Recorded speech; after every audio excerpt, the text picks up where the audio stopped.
Ahí va, Excelente, gracias. sí, a la orden.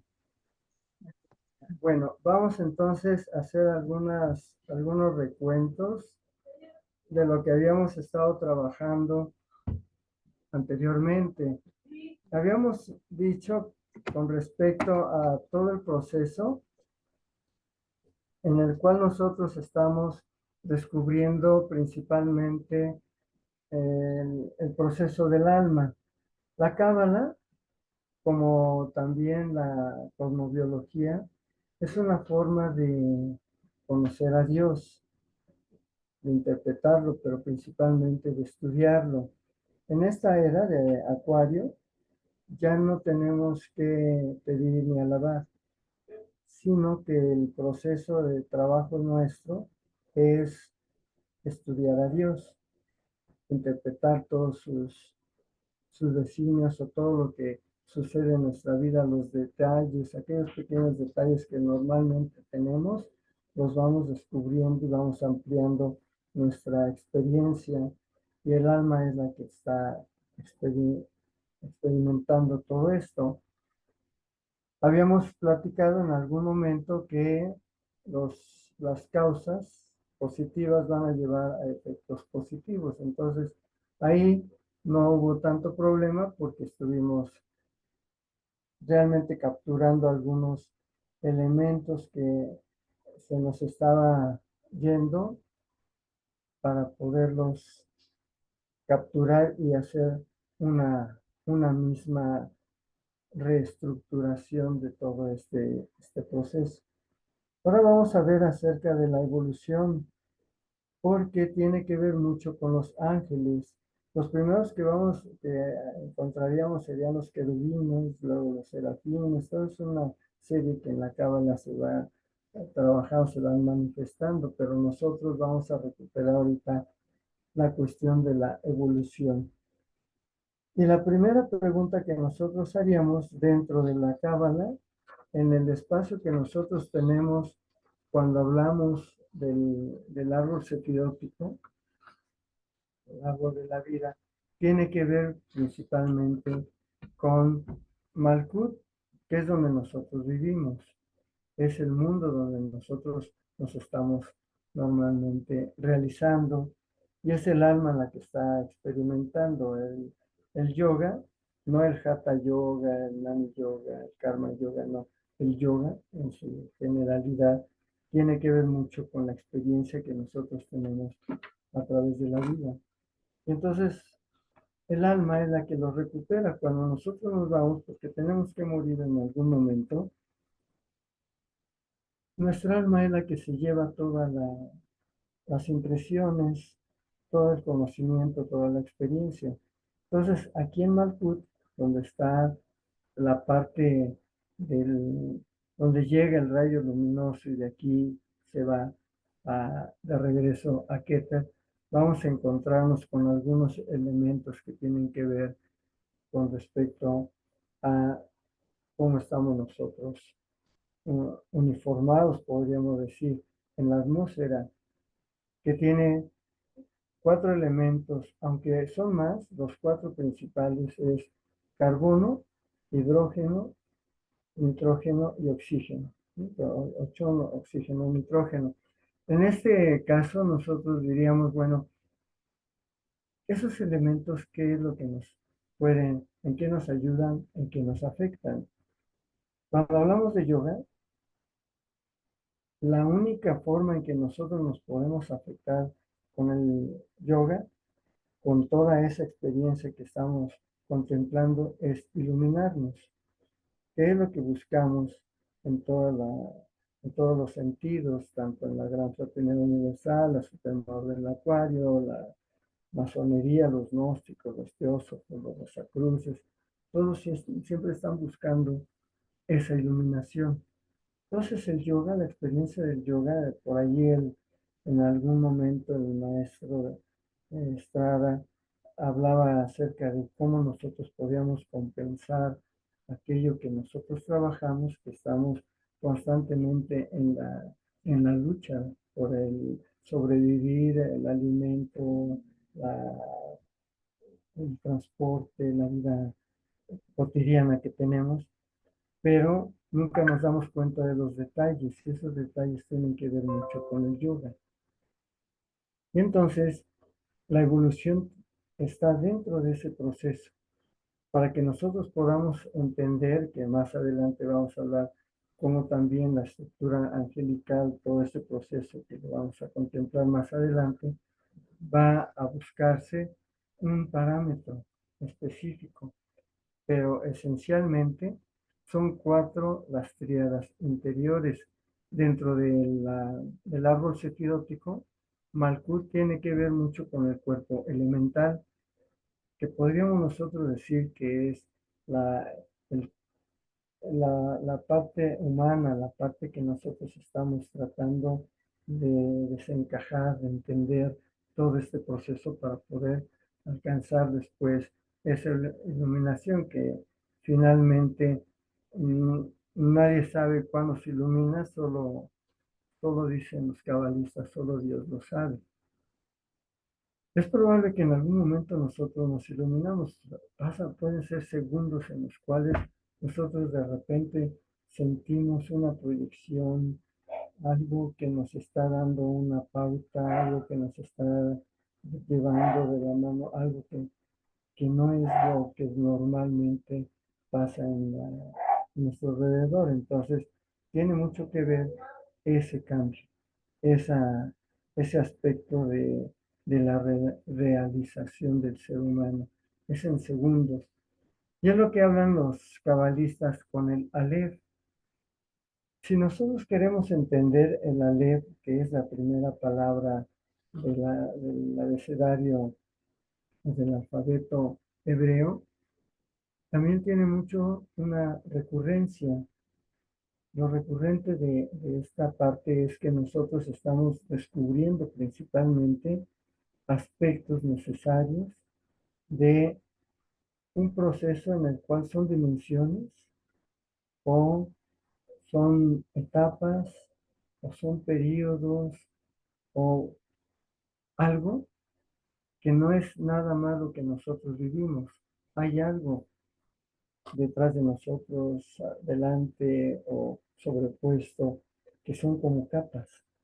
Y entonces el Aleph, dicen, por ahí Jorge Luis Borges escribe un libro, se llama El Aleph, si lo tienen por ahí, les va a ayudar mucho a entenderlo mejor de esa forma, como lo contempla Jorge Luis Borges.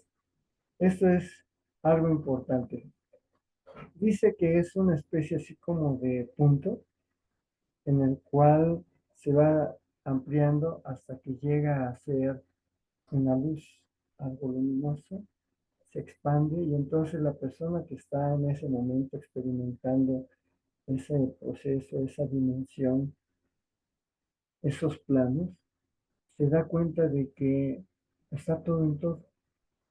Entonces, los cabalistas van a decirnos que sí, en efecto, está un proceso de estado de conciencia en nosotros que es recurrente en ese momento y de pronto se hace la luz y de pronto también se apaga. Parece como que estamos en mucho tiempo visualizando esa luz, ese algo que nos abre todo lo que es la sabiduría completa, que le cambia la vida a las personas. Lo podemos constatar con diferentes grandes personajes de los que han levantado a la humanidad, cómo narran ciertos momentos de su vida en que hay un cambio, un pequeño detalle, una palabra, un sabor, un olor, algo les, les cambia y parece que están en una dimensión diferente. No es que se vuelven locos, es que el estado de conciencia cambia en esa recurrencia, pero tiene que regresar porque somos parte de este mundo de Malkuth, del cuerpo elemental. Entonces, para que nosotros podamos entender qué es el Aleph y cómo se expande, necesitamos constantemente estar en meditación, una vez cada día, cada tercer día, se recomienda unos 15, 20 minutos Pero lo que es la meditación, los cabalistas hacen un trabajo de meditación muy profundo. Hay formas de meditar en la cábala, en el Tao, en diferentes culturas, en diferentes instituciones culturales, iniciáticas, tienen su forma de meditar, hay infinidad. Los chinos tienen infinidad de formas de meditar, los hindúes igual, los japoneses, no se diga.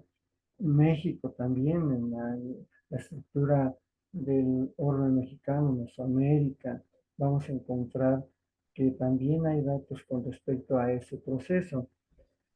¿Qué es lo que queremos nosotros saber con respecto a esta parte? Tiene que ver con la evolución. No solamente la evolución del alma, porque tiene un proceso que parece diferente al cuerpo que todos tenemos, a las cosas que tienen también su propia alma, tienen los cuatro reinos de los cuales hemos estado contemplando, el mineral, el vegetal, el animal y el humano. Y entonces, en ese proceso, nosotros estamos descubriendo que hay una evolución, un contenido, pero tendríamos que darnos cuenta cuál es ese contenido para poder entender la temática. Y entonces nos preguntaríamos cuál es la problemática en este caso, porque nosotros podemos hacer un planteamiento, por ejemplo, con una pregunta: ¿qué es la evolución? Y diríamos, planteando en este caso, pues puede ser en el sentido iniciático, en el sentido del alma, en el sentido fisiológico, en el sentido corporal o físico, o las emociones, o tal vez en el pensamiento, o la evolución espiritual. O sea, hay infinidad de aspectos con respecto a lo que se habla de la evolución. Los cabalistas, cuando hablan de evolución, principalmente comienzan con el Aleph y hablan del número cero de la carta del tarot, que es el loco. Y el loco lo van poniendo en diferentes de las cartas del tarot, de las 22 mayores, lo van poniendo para hacer todo un proceso de trabajo con respecto a esa evolución. Lo mismo lo podemos encontrar en la cosmobiología, que habla cómo vamos evolucionando, cómo pudieron haber sido nuestras vidas anteriores, la cola del dragón, la cabeza del dragón, los nodos lunares, todo esto que en algún momento las ciencias sagradas está constatando en nuestro proceso. Aquí nada más estamos hablando de cábala, nada más que nada está separado, todo está concatenado, está unido a todo este proceso. Entonces, dentro de la evolución, para poder representar, para poder estudiar a Dios y entenderlo, cómo se manifiesta en nosotros, en esos cuatro reinos, mineral, vegetal, animal y humano, tendríamos también que representarlo en ciertos esquemas. Por eso los cabalistas dijeron, bueno, vamos a representarlo en el árbol sefirottico, de acuerdo a cómo se habla en el Zohar, en toda la literatura hebraica, igual los hindúes, igual los mesoamericanos. O sea, hay todo un proceso de trabajo donde nosotros estamos constatando en qué momento podríamos hablar de el sentido de la evolución. ¿Por qué tratar este tema? Porque hay una problemática básica. Nosotros evolucionamos de acuerdo, según, a la parte física, la economía, el comercio, las relaciones humanas, las relaciones de pareja, todo lo que en nuestra vida es una constante y una cotidianidad. Pero también hay una evolución del alma, todo lo que estamos aprendiendo, todo lo que estamos observando y todo lo que estamos también descubriendo, sacando, nos damos cuenta que es parte del alma. Y entonces hay un cuerpo elemental que tiene que ver con Malkut, pero luego a la altura de Tiferet vamos encontrando entre Tiferet y Gesel, Geburah, el alma vegetal, luego el alma animal, que es la parte que nosotros podríamos decir Nefesh en hebreo, se dice Nefesh. se le nombra Nefesh, que es el alma animal. Luego sigue el alma humana, que es Neshama. Y finalmente el espíritu, conciencia objetiva, que es Ruach. Esto, si nosotros lo queremos contemplar, son las cuatro, podríamos decir, la forma en que nosotros estamos descubriendo los cuatro puntos cardinales. Los vamos a encontrar en todas las culturas, esos cuatro puntos que nos dice cómo está el universo estructurado, toda la estructura cósmica y la estructura crística que más adelante vamos a platicar, contemplar con respecto a este proceso. Simplemente lo que nosotros necesitamos es saber que en Egipto, en Gizeh, vamos a darnos cuenta que hay una figura que nos está hablando de esos cuatro aspectos que en algún momento se iban a estructurar. En la cosmobiología le llaman el acuario, Tauro, Leo y Escorpio, o el águila, si es el proceso más abierto, más alto de escorpiones, el águila en su proceso ya más alto. En la Cábala también encontramos esa parte en el árbol sefirótico, que es el alma vegetal, el alma animal, Nefesh, el alma humana, Neshama, y finalmente Ruach, que es el espíritu o conciencia objetiva, que sería la parte más alta. Aquí podríamos interpretar porque finalmente solamente son interpretaciones, porque para poder entender a Dios y todas cómo se está manifestando en esos cuatro reinos, necesitamos de esquemas. Uno es el árbol sefirótico, otra la piedra del sol o la piedra azteca, otro podríamos decir que es la escuadra y el compás en los masones, o sea, son símbolos nada más para poder entender la estructura, pero hay estructuras muy básicas como es la cábala, el árbol sefirótico. Entonces, quisiéramos nosotros descubrir dentro de este campo qué tanto podría ejercer la parte de los esquemas para poder entender a Dios, la estructura de Dios, el contemplar a Dios y saber si en el sentido que nosotros le estamos dando es el verdadero o es nada más una manifestación. Pero ya los maestros de Gurú para arriba, en cada una de las instituciones culturales o las iniciativas tienen grados que se van desarrollando de acuerdo al estado de conciencia. En nuestro caso, la estructura tiene que ver mucho con respecto a de Gurú para arriba, ya saca la cabeza, ya puede observar todo el proceso. En el grado de Satchela ya podemos entender que está más arriba de las aguas, ya puede tocarlas y en ese sentido nosotros estamos descubriendo una forma evolutiva. La cábala es eso.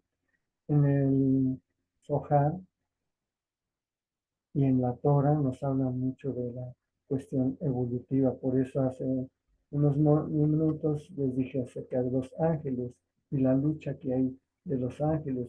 En el libro de Isaías está muy claro, pero también en Génesis y en otros lugares de la Biblia podríamos nosotros descubrir quiénes son esos ángeles. La primera estructura que vamos a contemplar de ángeles es en Génesis, donde se habla de los ángeles que cuidan el paraíso después de que sacan a Adán y Eva de él y entonces se quedan cuidando. ¿Quiénes son? Son los querubines. Pero eso lo vamos a tratar en otra sesión.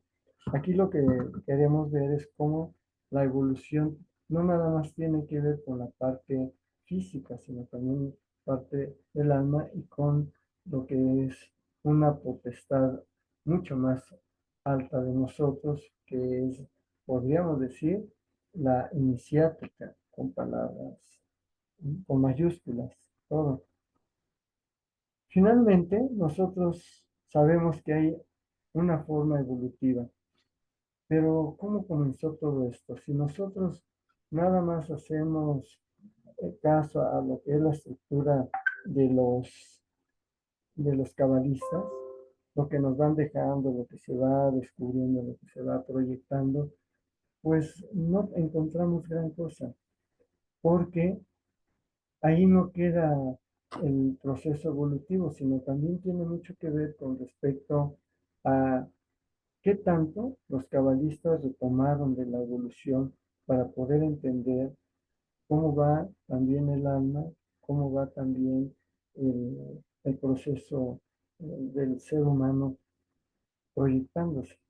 Entonces, la evolución no es nada más tocarlo desde el punto de vista antropológico, que es lo más formal que podríamos nosotros decir, porque es la parte científica.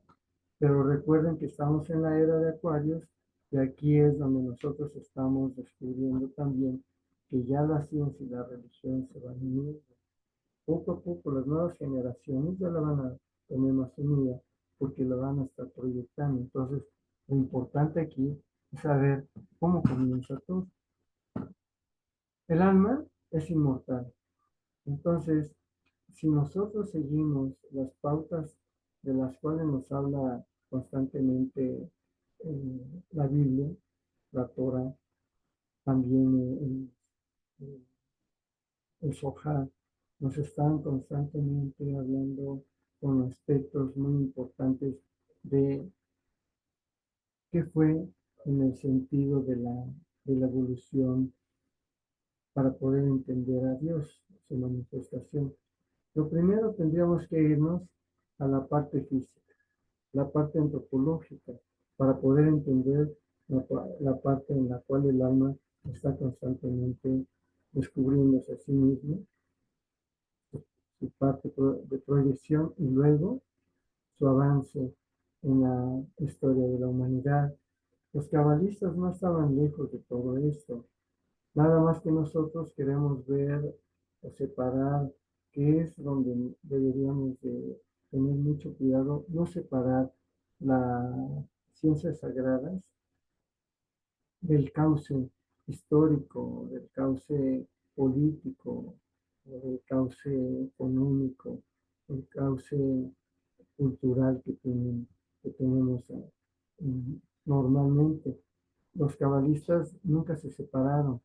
Y entonces dentro de sus escritos, todo lo que vamos leyendo de ellos, nos damos cuenta de que en realidad están hablando de ciertos eventos que pasan en la vida histórica, en la vida cotidiana, en cada siglo, en cada lugar donde se establecen y nos proyectan a través de símbolos o a través de palabras, a través de ciertos eventos para que solamente aquellos que llevan a cabo una sabiduría o quieren alcanzar esa sabiduría, lo van comprendiendo.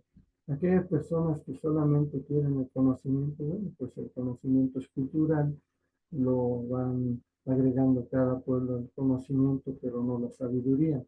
La sabiduría es algo muy diferente al conocimiento, es aquello que nosotros alcanzamos cuando nuestro estado de conciencia logra avanzar un poquito más que el día anterior o que el instante, el minuto anterior, porque es parte de la evolución.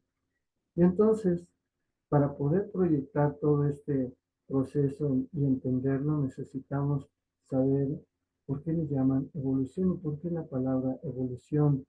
Lo primero es saber cómo rescatar todo este proceso. En el siglo XVIII, 17 al final, pero todo el 18 y 19 es donde se empieza a poner la bandera, el estandarte de la evolución.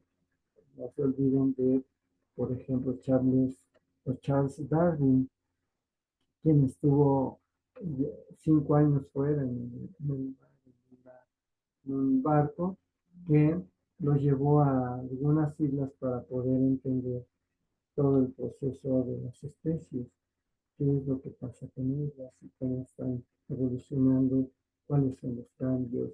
Y entonces nos está hablando muy específicamente de la parte material, de la parte corporal, o sea, del cuerpo elemental que está en Malkut.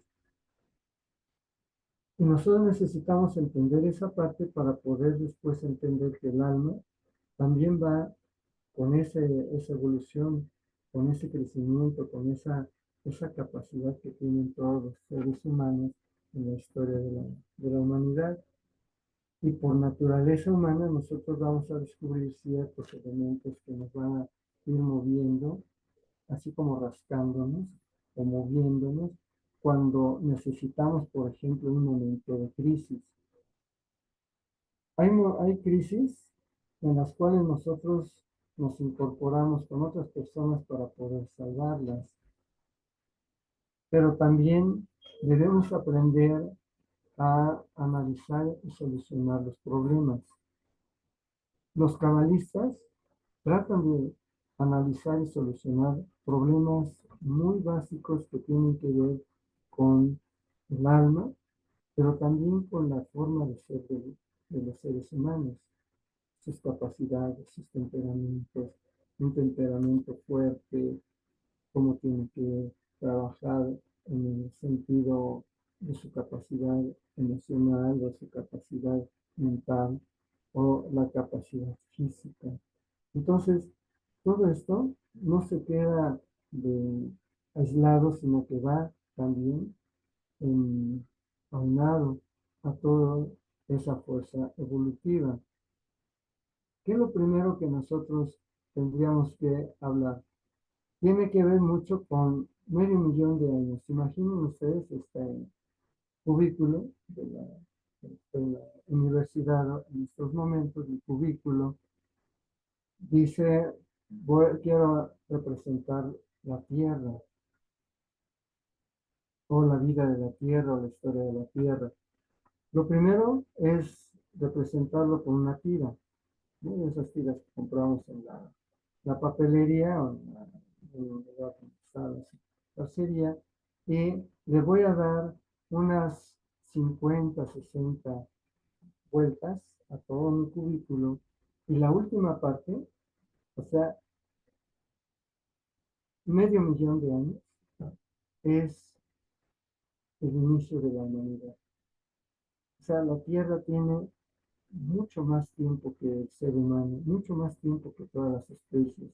Entonces, la única representación que podríamos decir para entender esa parte del planeta Tierra, su vida, su historia, es que nosotros solamente tenemos una minúscula parte de lo que tiene la Tierra de vida o de existencia después del Big Bang, de la explosión de la cual hablan los físicos, y los, los astrónomos, los científicos, pero nosotros nos preguntamos si los cabalistas estaban ajenos a todo esto, o en algún momento dijeron, pues, puede ser, y en algún momento empezaron a estudiar, encontramos a Newton que habla acerca de la constante de la gravedad, y dice, bueno, en este momento tenemos dos fuerzas, la centrífuga y la centrífuga, si no esas dos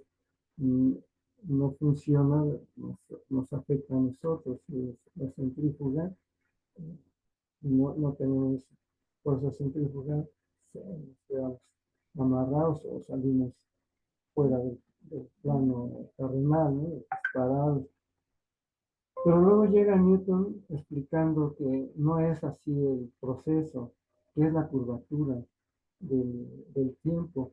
Y se pregunta, ¿y cómo? Stephen Hawking, no sé si ustedes en algún momento supieron de Stephen Hawking, ya falleció, era un hombre extraordinario, una mente iluminada en la física teórica, porque él descubre que tiene que darse cuenta cómo en el proceso del cambio físico, que podrían haber estado los cabalistas analizando todo este proceso, pero lo detallan en símbolos, dice, bueno, ¿Cómo podríamos nosotros descubrir que el tiempo es curvo? Pues por el peso de los planetas.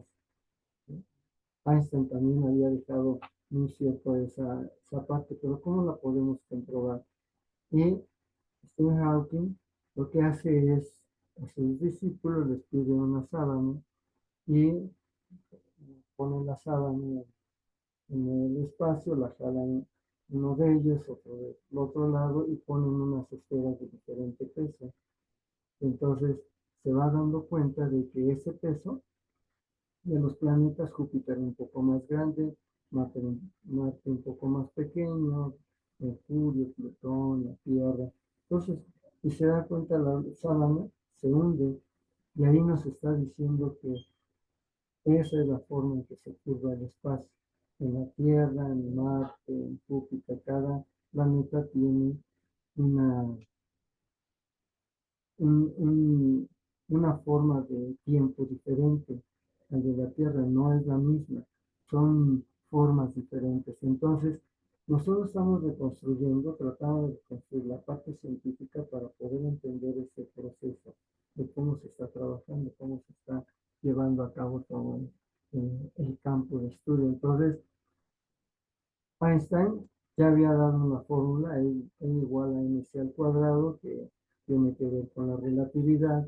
Todo es relativo, no es absoluto como lo había contemplado Newton en su momento, que decían ya no va a haber más ciencia, pero con el tiempo se va descubriendo un poquito más porque es parte de la evolución, que es el detalle que nosotros estamos trabajando. Y por supuesto, nos damos cuenta que hay una curvatura en el tiempo, o el tiempo es curvo, y los planetas, el peso de los planetas es lo que provoca que ese tiempo sea para nosotros nada más curvo. El proceso realmente que nosotros queremos entender sí es básico. Cada uno de los cabalistas ha de haber contemplado todos estos aspectos científicos que Kepler, eh, en este sentido de todo lo que estaba hablando acerca del centro del universo y la Tierra, todo eh, la teoría de, de la Tierra fuera del Sol y la teoría del Sol como punto de referencia. Entonces, todo ese proceso copérnico, cuando habla de todos estos sentidos, y se van dando cuenta también los cabalistas de que pues sí tiene que ver mucho la ciencia con el aspecto de la cábala. Entonces, si recordamos en algunos momentos de, de las discusiones que tuvimos, en otros, otros videos, otras pláticas, nos percatamos de que si hay una forma evolutiva, pero ¿por dónde empieza? No es de la noche a la mañana. En el caso de Charles Darwin, nos dice que era del mono. Imaginen, al ser humano le han dado tres asestados al ego humano, a su ego. En la primera fue cuando Copérnico les dijo a todos, ¿saben qué, señoras y señores? Nosotros no somos el centro de la Tierra, casi lo que no. Nada más que tuvo que retraerse y luego dijo, bueno, sin embargo, existen, ¿no? Pero está bien, me retraigo. El sentido que tiene que ver todo esto es que es el primer asestazo porque todos pensaban que éramos el centro del universo y que ahí estaba toda la capacidad, pero no es así, lo demuestran después, más adelante. Un segundo asestazo, una bofetada fuerte al ego humano, es el de Charles Darwin, que dice, ¿saben qué? Imaginen la plena inglesa cuando le dicen, venimos del mono. Imagínense los ingleses pensaban, ¿cómo tengo del mono? No es posible. Pero lo demuestra en el origen de las especies en su libro, todo ese proceso. Entonces dijeron, bueno, en efecto todo viene. ¿Qué pasa con los cabalistas? Vamos haciendo una predicción, todos estos esquemas de la ciencia, los cabalistas no están separados, están analizando constantemente todos aquellos que escriben acerca de la cábala, estudian los rabinos, la sabiduría rabínica, todos ellos lo están contemplando y se están preguntando en ese momento cómo es el proceso, tanto de la situación que es una ciencia sagrada, una ciencia que en un momento fue oculta porque si no los quemaban, los podían meter en prisión para toda su vida, entonces tenían que hacerlo ocultamente, entonces por eso se llamaban las ciencias ocultas, pero ahora son ciencias sagradas, ya no tenemos que ocultar nada, estamos en Acuario y tenemos esa capacidad de los derechos humanos, de proyectarnos la integridad, todo lo que estaba en los derechos humanos. Entonces, en aquel tiempo tenían que ocultarse y por fuerza dijeron, bueno, pues sí, no somos el centro del universo, pero en la Biblia nos están diciendo, o la Torah, o el Ojá, el Cenabés en la parte medio oriental, nos están diciendo el Bhagavad Gita en la Sindhi, que hay un centro y no es específicamente el centro del universo, la Tierra, lo que entendemos, podrían decir, ¿no? Pero también podrían decir, ¿y qué tal si el centro del universo es el ser humano? Entonces viene en ese proceso la historia de la humanidad, la parte en donde se habla acerca cuando regresamos a los clásicos, que vienes tomando, y el aspecto de que ya no era riguroso, ¿no? Ya no eran los castigos, sino todo el conocimiento estaba en la historia de la humanidad. Pero aquí el tercero se está más fuerte al ego humano, y es cuando Sigmund Freud dice que cuando alguien se queda así como en stand-by, están todos platicando, oye, te estoy hablando, ah, sí, sí, me fui, es una especie de epilepsia en un grado muy pequeño y es un retraso mental. Entonces dijo, ¿saben qué? Todos tenemos retraso mental, imagínense ese proyecto. Entonces el ser humano siempre ha tenido esos asestazos porque no ha entendido esa parte evolutiva o la parte de la evolución, lo que realmente debemos ser. De los cabalistas, hablábamos solo de la cábala, si hablamos de las otras ciencias sagradas, también nos meteríamos en esa problemática, son paradigmas. Dijeron, bueno, pues realmente lo que nosotros queremos proyectar es esta parte evolutiva, y entonces nacen los paradigmas. ¿Qué es un paradigma? Para que nos quede claro, es un modelo del universo. Y esto es meramente académico. Las corrientes eh, literarias, las corrientes filosóficas, las corrientes psicológicas, las corrientes de la física, la química, la biología, tienen sus paradigmas. Entonces, sobre ese modelo se van, se fueron con el modelo de Newton, y Einstein tuvo que ir refutando unos y aceptando otras para que quedara nuclear su teoría de la relatividad. Lo mismo van a hacer en este proceso ya más adelante todos los que están comprendiendo la ciencia. Si nosotros queremos imaginar y nos vamos a esa parte de la imaginación, podríamos nosotros también decir que en algún momento los cabalistas imaginaron todo ese proceso, toda esa capacidad de diálogo que están llevando las ciencias, las tienen que meter, las tienen que incorporar para no quedar, para poder entender, o sea, no quedarse fuera, sino poder entender a Dios, el estudio, estudiar a Dios, no alabarlo, no pedirle, sino estudiarlo a través de la cábala, de la filosofía, de la Torah, de la parte de la cosmología, la geometría, todo lo que nosotros tenemos en el acervo cultural, en las ciencias sagradas. Entonces tuvo que incorporar.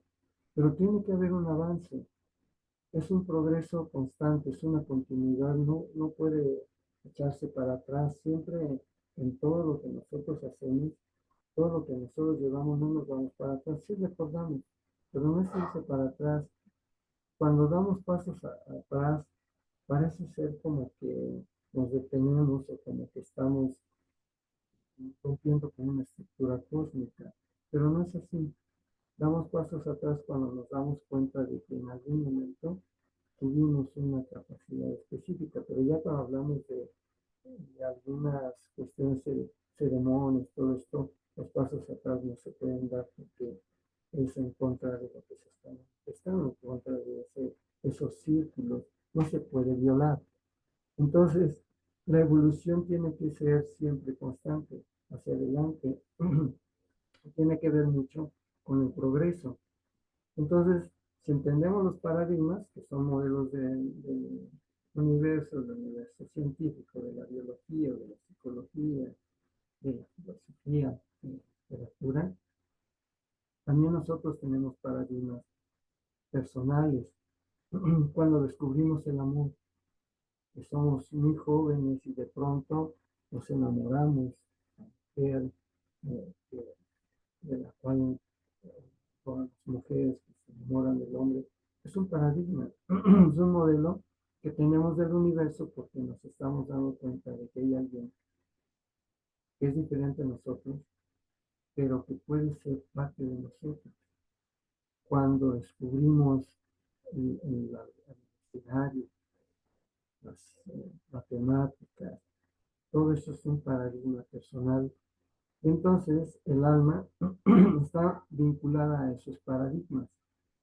Hablando de estos modelos, también está vinculada en el sentido de que nosotros estamos descubriendo constantemente un proceso de trabajo interno y en un nuevo paradigma. Ya no somos el mismo. Nuestro estado de conciencia es un paradigma. A cada instante estamos cambiando. Entonces, dicen los maestros, ese estado de conciencia es el que te tiene que llevar hacia la iluminación en algún momento, en alguna vida, si no es en esta, en otra. Pero son paradigmas, son modelos que tenemos de referencia, tenemos a los maestros como puntos de referencia, como punto de origen tenemos otra puede ser una deidad, un Dios, un Cristo, una Virgen, un santo, un objeto, qué sé yo, la situación es que siempre vamos a tener paradigmas, pero dentro de esos paradigmas vamos a encontrar algo que nos va a proyectar con respecto al progreso. Y entonces nos preguntaríamos, ¿existe el progreso? El progreso, está la idea del progreso, hay libros que hablan acerca de todo del sentido de que es el progreso, pero nos preguntamos, ¿realmente existe? Si existe el progreso, no podría haber pobreza, hambre, violencia, porque el progreso nos dice que es un paso en el cual el ser humano ha logrado un estado de conciencia alto. Pero luego hablamos de las vías en progreso. Dicen, México como Latinoamérica están en vías de progreso, entonces empieza la cuestión económica, todo esto que ustedes saben, que lo estudian en la universidad, pero finalmente el progreso no puede existir, dicen los cabalistas, si nosotros no nos vinculamos con el interior. ¿Cómo sabemos que progresamos? Progreso quiere decir que hacia algo, pro en vista de algo, en búsqueda de algo, progreso en grados. Entonces, progreso viene siendo en vista de grados, vamos graduando, el estado de conciencia se va graduando. Entonces, sí es importante que nosotros nos demos cuenta cómo nace toda esta situación, toda la capacidad que tiene el ser humano es la única, los animales no la tienen tanto como nosotros, pero a eso es a lo que nosotros vamos llegando. Probablemente los cabalistas, aquellos que decíamos Pito de la Miranda, mucho más atrás, Moisés y David, que hablábamos de los salmos hace 15 días, y dijimos, bueno, ellos habrán pensado en la evolución del planeta, habrán pensado en la evolución del ser humano, o nada más pensaron en la evolución de su patria, de su podíamos, de su gobernabilidad, o pensaron tal vez en la situación de la familia que tenían. ¿Habrá sido así? No lo sabemos. Ni tampoco nos meteríamos en ese problema, no vamos a eso. Los cabalistas se quitan de eso, no, no, no, me quito de ese pensamiento. Quiero nada más ver el progreso, la proyección de la evolución en cuanto al interior, al estado de conciencia. Entonces la cábala nos va a llevar a estados de conciencia, hay formas de meditación, en colores, en visualizaciones, en todo este proceso, este proyecto. Entonces, para que nosotros podamos entender, necesitamos irnos a ver si los cabalistas habían entendido la evolución como la entendieron. Si la entendieron como nosotros lo estamos entendiendo en el siglo XXI, hablando de antropología, de arqueología, del hombre de Neandertal, que es, podríamos decir, el inicio de nuestra humanidad, de nuestra civilización. Neandertal antes está el Tepecantretos, todos aquellos primates, pero todavía no llegaban a ser seres humanos hasta que se encuentra el Neandertal. ¿Por qué? Porque empieza en el sentido para los arqueólogos, los antropólogos, todos los historiadores, aquellos que se dedican a las ciencias sociales en materia de la antropología, la arqueología, descubren que ya hay entierros. Y entonces, cuando hay un entierro, el primer entierro nos está diciendo que el ser humano ya estaba pensando en la muerte. Estaba pensando también en el más allá y también estaba pensando en una deidad. Estaba pensando en infinidad de dimensiones y de planos que estaban proyectándose en algún momento cuando alguien moría y que no se quedaba nada más ahí, porque lo dejaban, moría alguien, ahí lo dejaban y los depredadores, los animales, comían, lo deshacía el tiempo y ahí acababa. No, en Neandertal ya se descubren entierros ceremoniales. Y esos entierros nos van a decir por qué ceremoniales, porque tenían artefactos arqueológicos, que después ya se les va a dar una especificidad, se les va diciendo cada uno de ellos sus nombres, si eran artefactos arqueológicos o tenían que ver con los reinos, eh, sentido mineral, vegetal, animal, humano. O sea, toda una proyección que no nos vamos a meter en ese caso porque sería otro tipo de plática, metiendo la cábala, todo esto, la cosmobiología. Aquí lo que nosotros necesitamos es recuperar ciertos datos que necesitaríamos preguntarnos a aquellos cabalistas, aquellos que los informaron, todo lo que era la cábala, siglo XVI, XVII, XV, pico de la mirada, todos los que hemos estado contemplando en otras ocasiones, preguntarnos qué leían acerca de la evolución humana, ¿sabían de ello?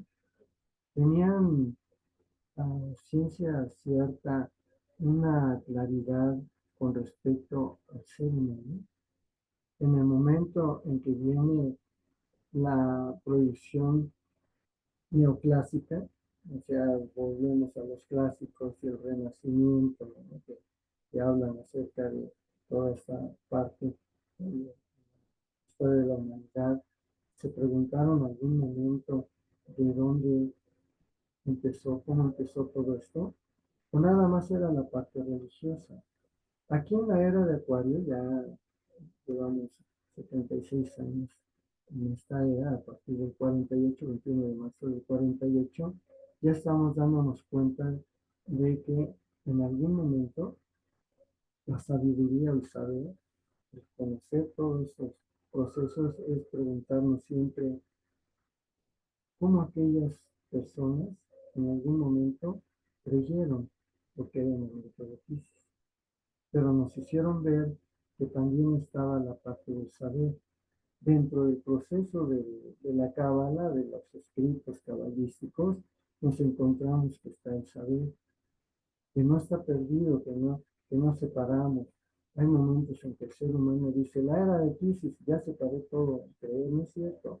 La creencia también es válida en la era de Acuarios, y también va a ser válida en las demás eras y antes de la era de Piscis también, en la era de todos los procesos, porque van concatenados. Aquí lo que necesitamos nada más es descubrir que esa creencia no tiene que ser una mera religiosidad o esa parte en la cual nosotros decimos que nos estamos proyectando en un proceso de trabajo en el que nada más la parte que es la elevada, la parte que oficia una religión, pero no es así. Nosotros necesitamos alcanzar una estructura diferente y hacer síntesis de todo esto. Por eso el cabalista no creo que haya estado lejos de lo que se estaba hablando acerca de los descubrimientos en el siglo XVI, los descubrimientos del cuerpo humano, cuando abrieron el cuerpo y querían ver si había alma, entonces dijeron, no, pues no, no hay alma. O mucho antes los griegos hablaban, o los latinos hablaban acerca de esa parte que hay en el cuerpo, en el ser humano. Pero también los cabalistas debieron haberse preguntado quién fue o qué grupo fue aquel que empezó a hacerse parte de la civilización y nos proyectó o se proyectó hacia nosotros. Los genes que tenemos, por ejemplo, son genes de Neandertal, nada más que no decimos somos neandertales. Tenemos infinidad de proyecciones con respecto a si queremos hablar de la cuestión biológica o de la bioética.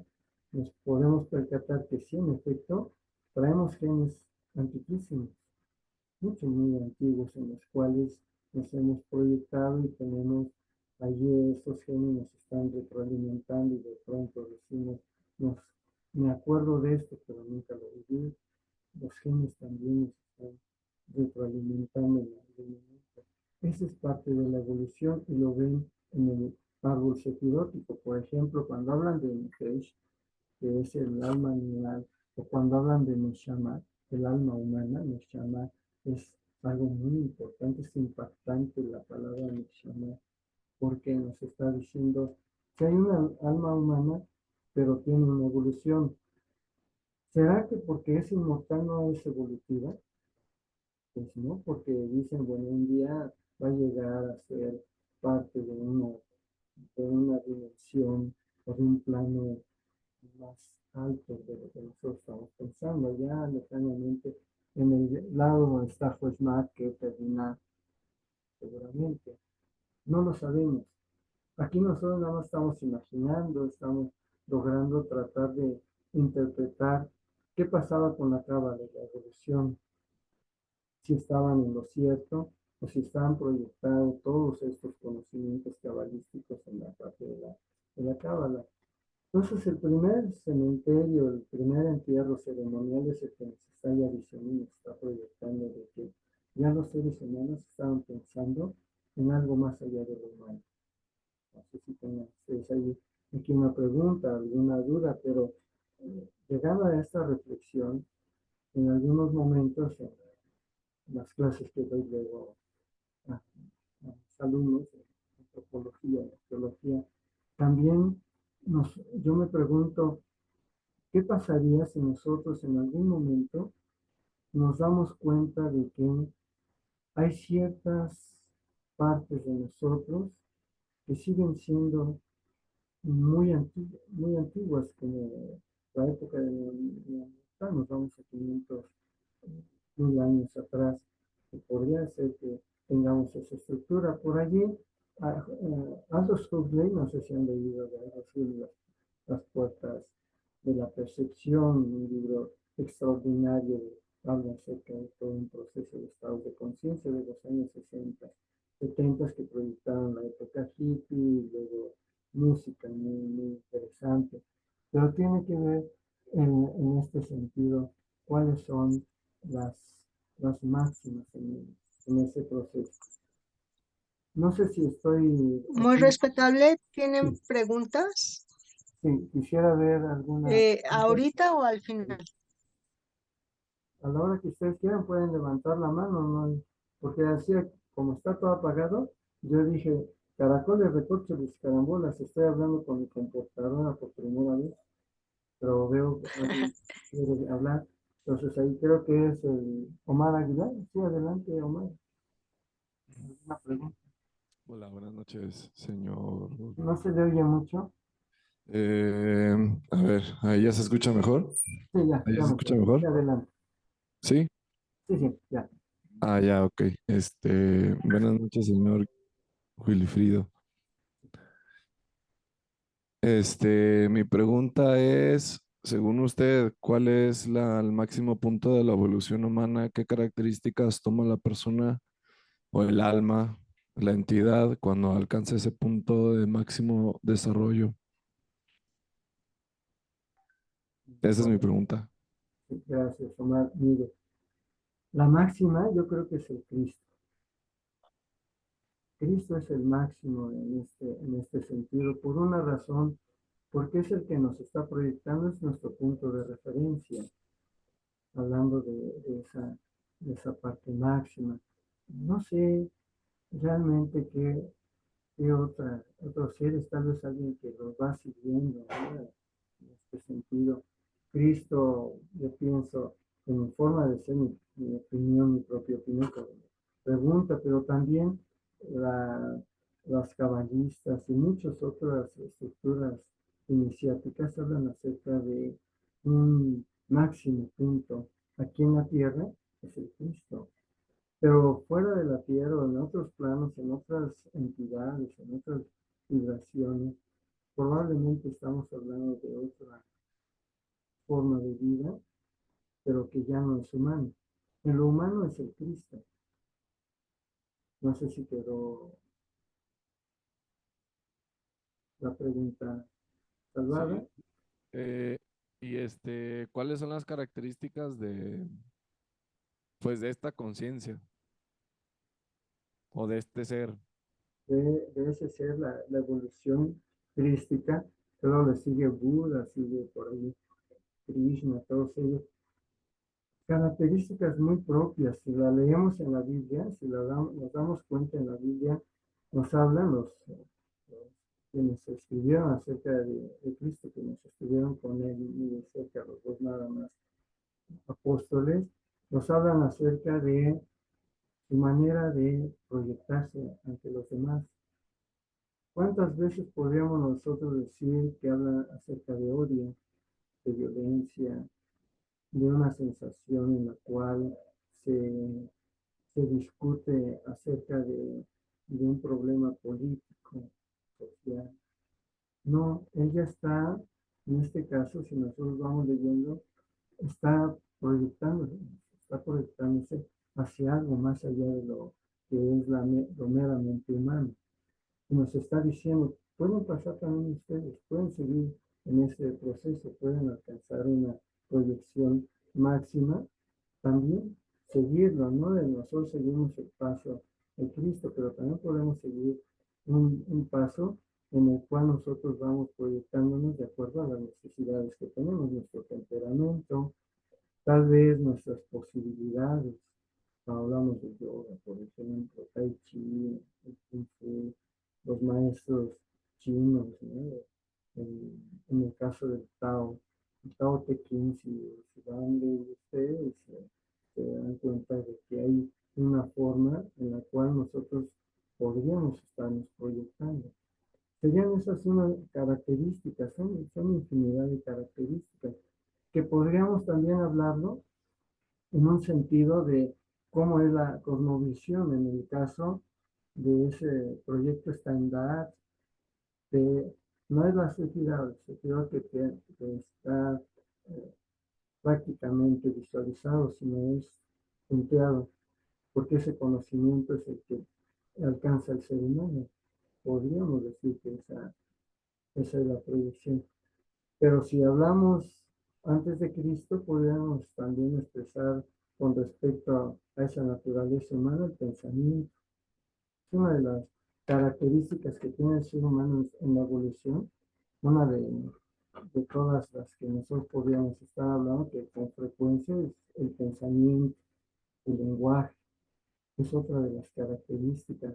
Otro puede ser el empleo de las herramientas y por supuesto vivir en sociedad, vivir realmente en sociedad, sin tanta puya, ¿no? Porque en muchas ocasiones nosotros nos encontramos con que sí vivimos en sociedad, pero estamos finalmente enfrentando al ser humano. El pensamiento es algo muy profundo, muy alto del ser humano.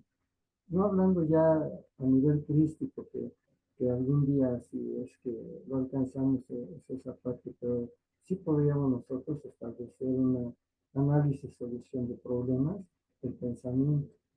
Es una de las máximas jerarquías en el ser humano, el lenguaje que se va proyectando y tiene que ver mucho con la mano, porque nosotros en algún momento decimos cómo salimos. Si ustedes van allá en la Ciudad de México, van al Museo de Historia Natural, se van a encontrar con que no venimos del mono, venimos de una especie de musaraña, según los biólogos, y ahí se parte simio y nosotros seguimos la parte evolutiva. Y nos preguntamos cómo podríamos nosotros lograr alcanzar ese nivel más alto, más amplio de la conciencia, pues abriendo la mano. La mano es la que nos está proyectando para usar las herramientas y tendríamos todo lo que se proyecta, toda la cultura que lo que hace el ser humano, lo tendríamos a, a nuestro provecho. Como en este caso, la lucha, por ejemplo, la lucha de clases, la lucha en la familia, todo este para, podríamos decir, paralelo a lo que estamos hablando en la cábala, tiene que ver con la forma en que nosotros estamos descubriendo esa, ese interior. Entonces sí es importante que nosotros en algún momento vamos descubriendo cómo se está proyectando una forma cabalística para poder alcanzar niveles de conciencia diferentes. No sé qué tanto pudiese ser alto, contestando a Omar, qué tanto pudiese ser un grado de conciencia alto, alto en el ser humano. No sabríamos.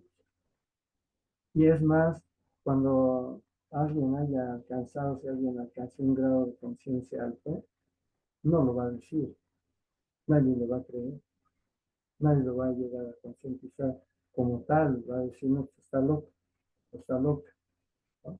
Pero en este sentido, nosotros tendríamos que saber cómo está proyectándose la experiencia y tiene que ver con la experiencia del alma.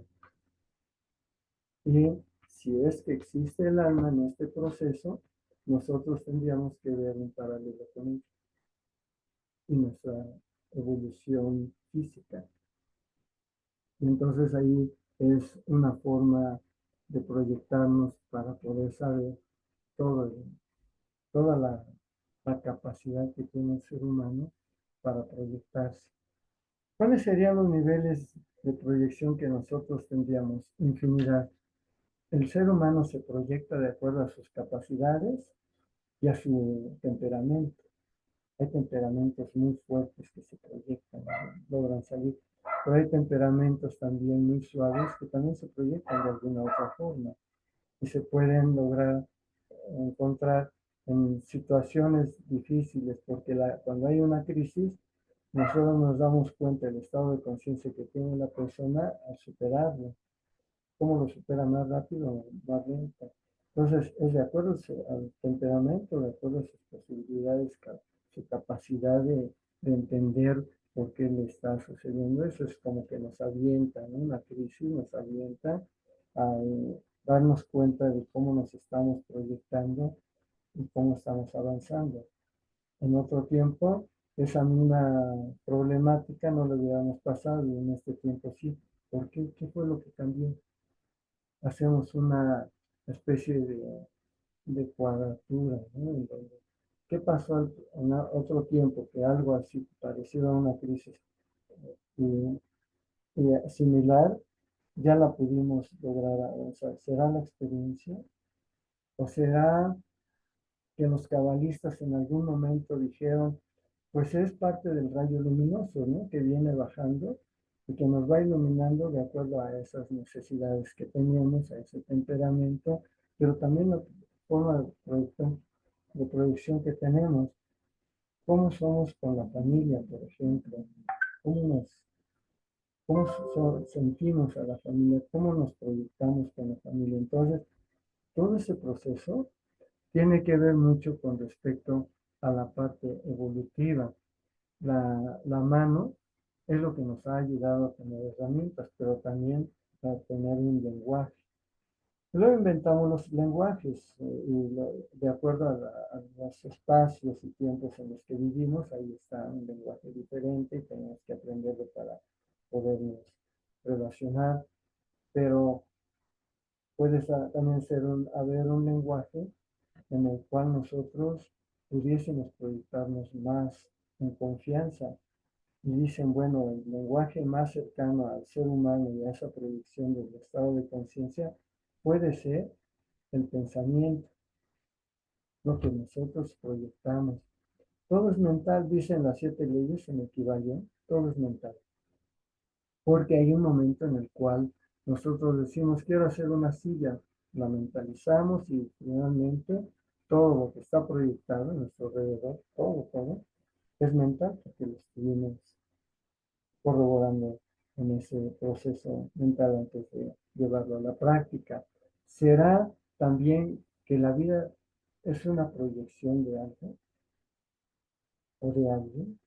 No digamos de alguien porque sería un ser humano, digamos de algo, de un ello. ¿Será? Sí, Omar Aguilar otra vez. Sí, Omar. Adelante.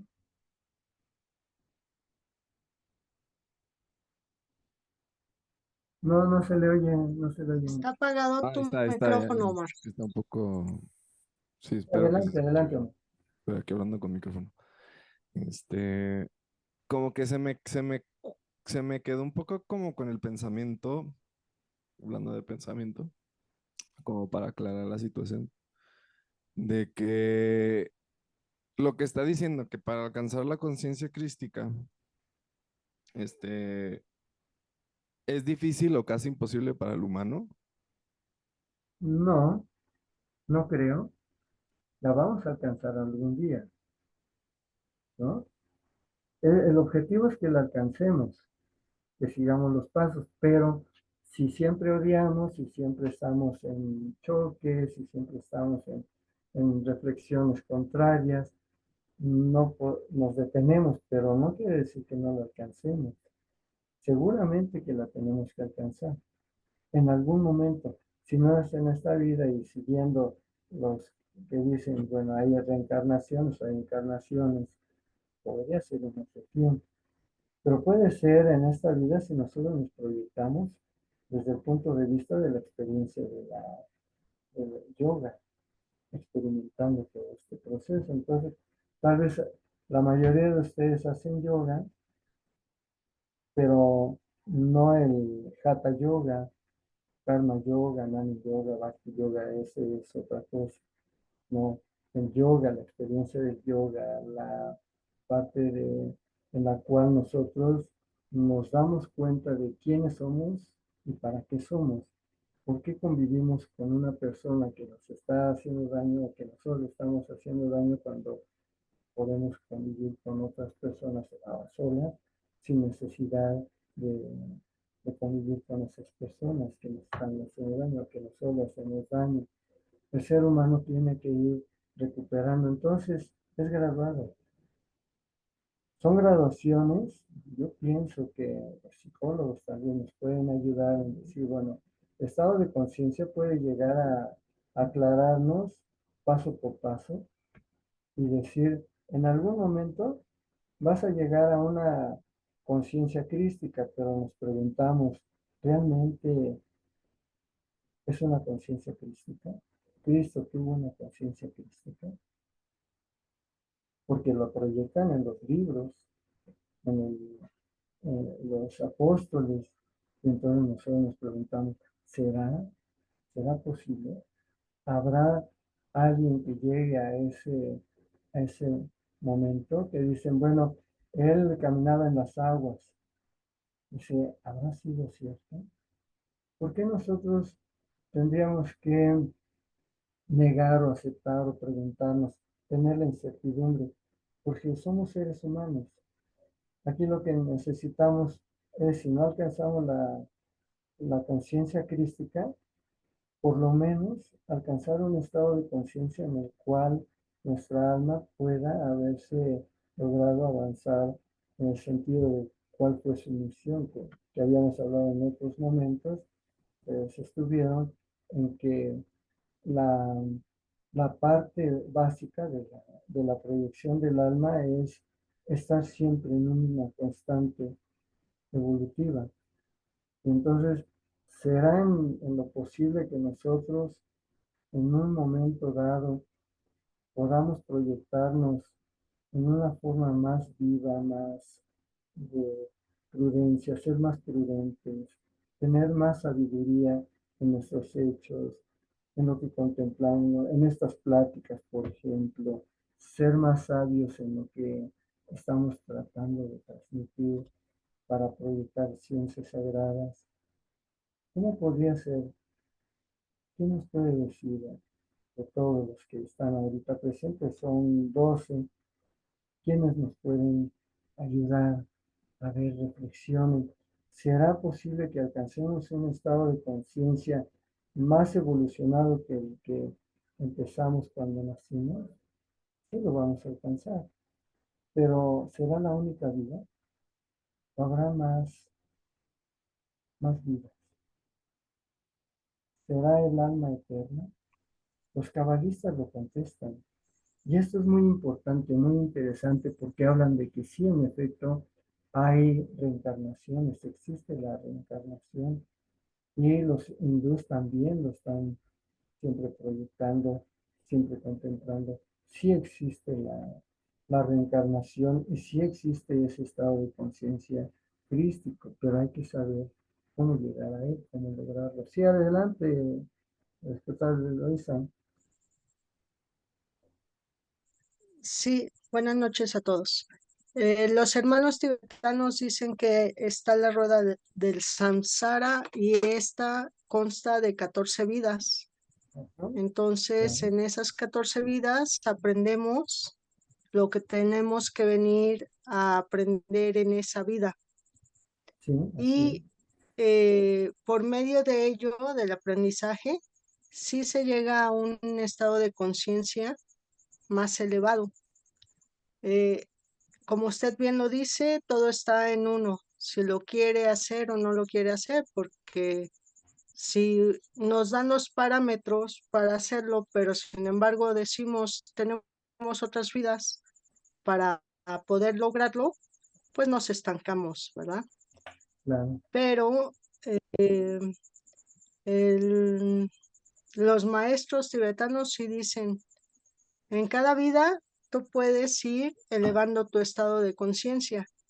Y aunque no lo tengas presente, esos estados siguen su curso. Por ejemplo, el maestro Toro, que ya no comía carne desde muy temprana edad, eso lo trabajó en otra vida y se lo trajo a estas vidas y así sucesivamente con todo lo que aprendemos. Es cuanto. entonces sí, en este caso, la proyección que tenemos nosotros puede ser un avance en este proceso, ¿no? En este proceso evolutivo. Pero, ¿qué les parece? Lo vamos a dejar aquí, ya aparecen las 20:30, lo dejamos aquí.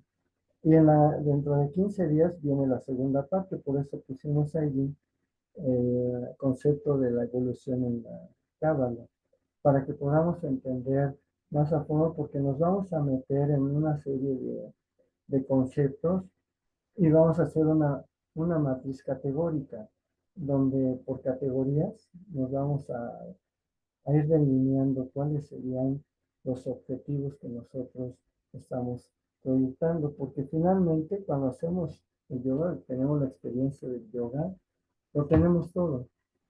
Si sabemos utilizar esa experiencia del yoga, sabemos que estamos iluminándonos sin darnos cuenta hasta que alguien, un maestro que ya se dio cuenta y dice, oye, ya puedes pasar al siguiente grado, ya tienes esa capacidad. ¿Qué es lo que va sucediendo? Y entonces, para proyectarnos nosotros necesitamos principalmente irnos guiando de acuerdo, no nada más a las lecturas. Aquí lo que recomendamos es que llevemos unas disciplinas básicas, principalmente la meditación. Mientras meditemos, más nos vamos a proyectar, porque en la meditación está todo. Meditamos tal vez en el sabor, tal vez en el olor, tal vez en el tacto, tal vez meditemos en el recuerdo de la infancia o el objeto que tengo en la mano y que me lo regaló tal persona y estoy meditando, estoy recuperando ciertos efectos, ciertos elementos que pasaron en ese momento y me doy cuenta que son detalles que los perdí en algún momento de mi vida y que con la meditación los estoy recuperando. Aquí lo importante es no perder los detalles de vista, sino seguirlos, trabajarlos más. Sí, Omar Aguilar, por último, Gracias, gracias. adelante. Súper buena la plática y bueno, espero que pueda asistir la otra vez. A veces por mi tiempo no puedo, pero solo como comentario y pregunta. Yo tengo mi idea de cuál es el objetivo del desarrollo de la conciencia, Sí, y lo tengo claro. Sin embargo, antes de expresárselos, compartírselos, quisiera saber si ustedes, porque parece que están platicando acerca de que el objetivo del desarrollo de la conciencia es la conciencia crística y comentan de que llegar a la conciencia crística es tener habilidades supernaturales como superpoderes. Sería un objetivo y otro objetivo sería llegar a la meditación. Otro es ser amoroso con los animales o con familia. Ese serían los objetivos de la conciencia crística. Bueno, es que esa era mi pregunta desde el inicio, como cuáles son las características. Y bueno, no sé si de tiempo, pero pues gracias igual. muy bien, gracias Omar, Omar Aguilar, gracias por su intervención. Sí, vamos a ir viendo todos estos trabajos, la problemática, y hicimos el planteamiento, lo fuimos trayendo desde enero, me parece que comenzamos, pero lo importante es que nosotros ese planteamiento ya le dimos una problemática y ahorita la estamos redescubriendo. Nos vemos entonces en 15 días. De todos modos, el lunes próximo hay eh, otra plática con el reverendo Pompa. Entonces, no dejen de asistir los lunes a las 18:50 para podernos ir encontrando con respecto a todos estos temas y darnos cuenta de qué tanto nos damos cuenta. ¿De acuerdo? Pásenla bonito, tengan un bonita semana y mediten, hagan yoga, hatha yoga, todos esos aspectos que nos van a ayudar para proyectarnos. Hatha yoga, karma yoga, nani yoga, bhakti yoga. Vayan a los institutos de yoga, todo eso que les va a ayudar bastante. ¿Algo más, Eloisa? Respetable hermana, Eloisa. No, muchas gracias, muy respetable. Sí me fue dificultoso porque como cambiaron de Zoom, Ah, eh, tuve que instalarlo nuevamente, pero aquí estamos. muy bien. Muchísimas gracias por todo el apoyo. Gracias a todos los participantes. Los vemos dentro de 8 días, con mucho gusto. Y bueno, pues muchas gracias. Gracias, pásenla bonito. Gracias, gracias, gracias. Gracias.